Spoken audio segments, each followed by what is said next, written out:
If your CandySmart CS14102DE 1 to 88 washing machine shows the E20 error, it usually indicates a drainage problem.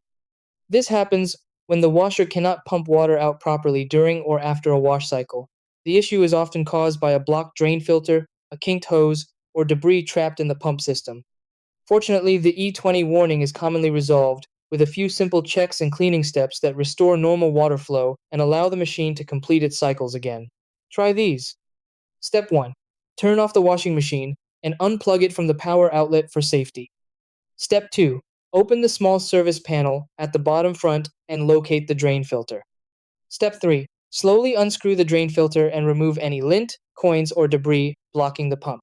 Step 4. Check the drain hose behind the machine to ensure it is not bent, clogged, or restricted.